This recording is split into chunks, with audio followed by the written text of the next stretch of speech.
Hello, ladies and gentlemen. Welcome back to Power Vacuum. I'm your host, Belmont. I'm coming at you with some news straight from Insomnia. It seems that there's been a major change-up over at the studio in regards to the Marvel Wolverine game.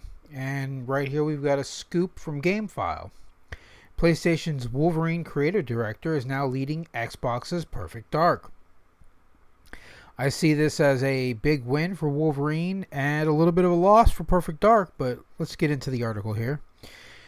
Two major upcoming first-party video games have gotten big changes at the top as part of an unusual leadership shuffle, GameFile has learned. Brian Horton, who was publicly named as the creative director of Sony Insomniac's upcoming Marvel's Wolverine PS5 game in 2021, has been off the project since summer, two sources familiar with the matter told GameFile. You know, I really miss the days when journalists had to verify their sources and not just keep these mystery people and these rumors going, because you just can't trust unnamed sources. But I get it; these people could lose their job if they're sneaking information out. Where was I? The game is now being helmed by creative director Marcus Smith, a rep for Sony Interactive Entertainment, has confirmed to GameFile. Mike Daly will serve as Wolverine's new game director. Well, if Sony is confirming this, and that means it's not a big deal, so you should be able to name your sources then. Wolverine's previously announced game director, Cameron Christian, will remain at the studio in a different role. GameFile understands. Has come to understand, I think is what you meant. Smith and Daly are a formidable new duo for Wolverine. They previously held creative director and game director roles, respectively, on Insomniac's acclaimed PS5 release Ratchet and Clank Rift Apart. Oh, that's kind of a fun game. The changes atop the Wolverine development team are the result of creative decisions around the game, the two sources told GameFile. SIE's representative declined to comment on the reason for the role changes on Wolverine. As for Horton, who previously worked on the creative director of another lauded Insomniac game, Marvel's Spider-Man Miles Morales, he has already found a new high-profile gig. He's the new creative director of the Xbox-published Perfect Dark, the highly anticipated first-person shooter that is being co-developed by Microsoft's The Initiative and Embracer-owned Crystal Dynamics. Horton will be bringing this wealth of experience to the upcoming reboot of the classic Secret Agent series, an Xbox rep confirmed to GameFile. Alright, well, a couple of takes I've got on this article. One, I think the main reason they've decided to go in another direction for the Wolverine game is the insanely copious amounts of backlash they received over the leaked footage or released footage. I'm not sure what it officially was. I think it was leaked footage from the video game showing that Jean Grey looked kind of frump-a-dump, to say the least, and people were blaming DEI or DIE or whatever it is on it. And if you ask me, it seems like there was definitely a trend in Western games recently to not depict women as beautiful and strong. I think, what was it? Oh, geez, it was the Dead or Alive. When that video game first came out, they had these stacked, gorgeous women, unrealistically beautiful, giant tits, big ass. And when they were questioned about it, they were like, "Hey, why did you design these women with these copiously large breasts?"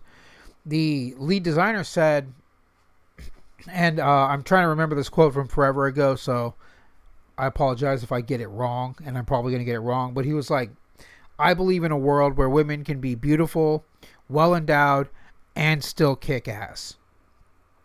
And it seems that Western gaming doesn't believe that. If a woman's got to be strong and kick ass, well, then she's got to basically be a dude with breast.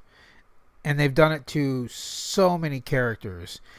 They fundamentally changed the way characters looked. They changed, historically how characters looked. The best example is the Spider-Man series, where you play Mary Jane, and she isn't a 10. She's not knocked down gorgeous. And the whole point of the character of Mary Jane, brief Spider-Man history for people out there right now, she was supposed to be unrealistically beautiful, like beyond beautiful. It was always said that Spider-Man, Peter Parker, was the luckiest man in the world just for having her as a girlfriend, as a wife, as somebody interested in him. In fact, they kind of teased her for a while because the first several times she appeared in the comic, her face was obscured from view for some reason. Well, not for some reason. They wanted to build mystique for the character. And they didn't want you to see her. They didn't want you to have any expectations of what she looked like. But it was always said, oh, she's so beautiful. Oh, she's the most beautiful girl. And that's the point of the character. She's supposed to be ridiculously beautiful. She's supposed to be ridiculously good looking. And they didn't make her ridiculously good looking. And I think they said they wanted like a more realistic character. And it's like, well, it's Mary Jane and Spider-Man. And I'm tired of people trying to put realism in video games. In video games and comic books, these are exceptional characters. These are exceptional people. Like, you want to make characters look normal for Life is Strange, where it's more of a slice of life kind of story, in a way. Yeah, fine, whatever. But when you're doing superheroes, when you're adapting like action stuff, it's supposed to be over the top. It's supposed to be unrealistic expectations in general. So like saying you want realism is like the people who are like, oh, well, why didn't the Joker's foot get ripped off when Batman shot a wire around it in The Dark Knight? Well, they wanted it, you know, they were trying to bring realism into it. And I'm like, well, if they wanted realism, they'd have had it sever his foot and he would have splatted on the ground. If they wanted realism, it wouldn't be a fucking Batman movie. You know, Batman and realism do not exist in the same world. Spider-Man and realism do not exist in the same world. So, like, having Mary Jane be like a realistic character, people hated it. It was panned. And when they continued it in the next one, panned again. And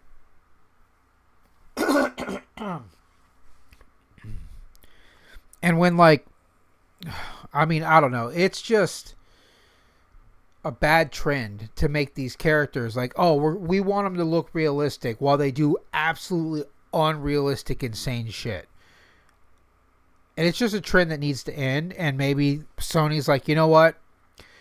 Look at the sales of Stellar Blade. Look at the sales of Wukong. In Wukong, you play a freaking monkey man.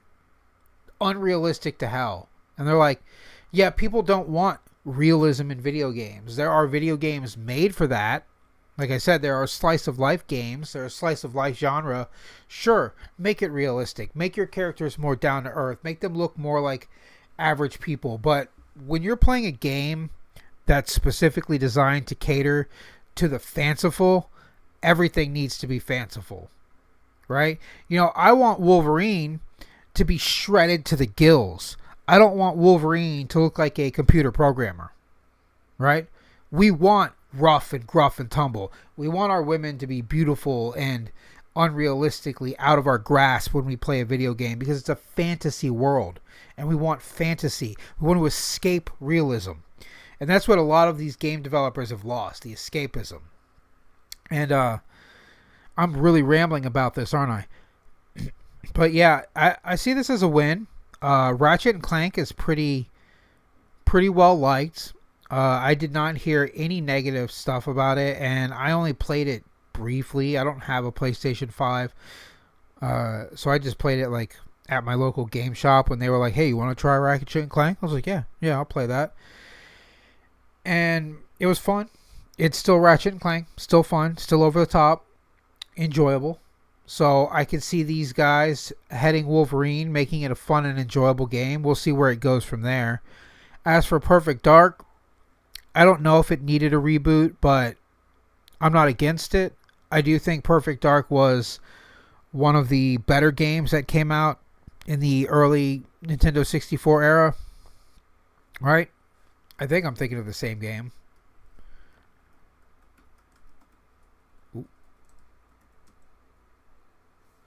Yeah, Nintendo 64. It was like an unofficial successor to GoldenEye. and it was fantastic. I controversially liked it more than GoldenEye, but you know, that's just my opinion. I do think it's time that they kind of open the, you know, vault and pulled some old series out, because you know the well's running dry. People can't think of new ideas, or studios are too afraid to greenlight new ideas, which is probably more the case. But you know, Marvel's Spider-Man Miles Morales was not that well received. Now it's done pretty well. I have a point of contention with this game, and it's not the character or whatever. It's the fact that they want to say that this game has sold over $270 million based on the sales figure of like 14.5 million copies.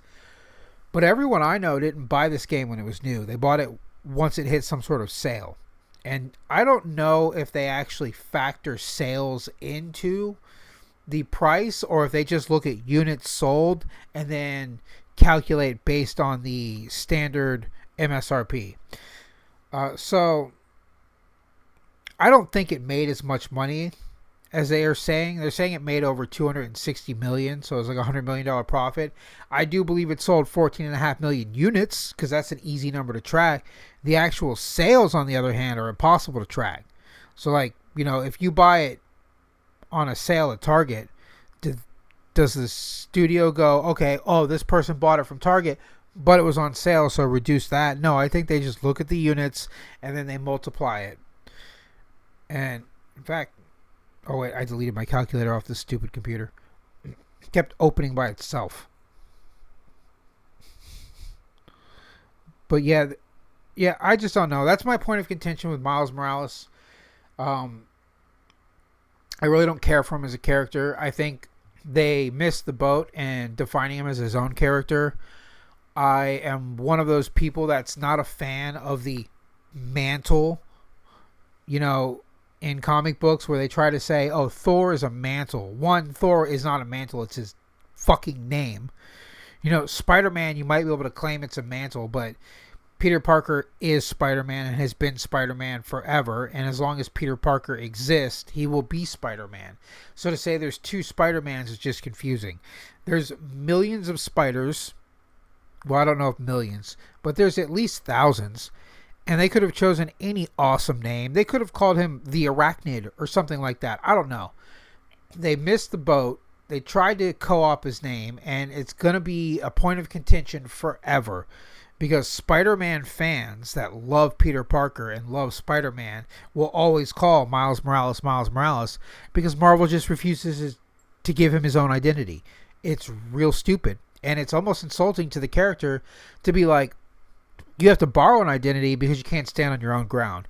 Even though they're like, oh, he's got way more powers and we made him better than Spider-Man in every way because we wanted him to be better than Spider-Man. It's like this new character that just came out in X-Men comics, where they're like, this character's stronger than Wolverine and better than Wolverine because the writers say he is. And it's like, okay, well, the fans decide who's better and who's best. Wolverine was not the strongest character in X-Men. Has never been and will never be. There are characters way stronger than him. He's just a fan favorite, so he's at the forefront. You can't make a fan favorite. Fans have to choose their favorite. That's one of the big things I think they miss with, you know, Miles Morales Spider-Man stuff, is that the fans will choose if he's the new Spider-Man by buying the comics, and they really haven't. I don't know why I'm talking about this. I'm rambling again. That's what I do sometimes. But yeah, back to the change up. This is big. I don't know how things are going to play out. I'm going to have to wait to see what's going on with Perfect Dark. We're going to have to wait to see what happens with the new Wolverine game. It was originally, planned to come out, I think, in 2026. So I assume that's still the plan. Depends on how big the changes they are that are making. Depends on whether or not they're going to make any other changes. Like, they could choose to... They could be starting from the ground up, for all we know. We have no idea right now, but we're just going to have to wait for Sony to release some information or be drip-fed more stuff from developers. But that's all I have for this video. Belmont out.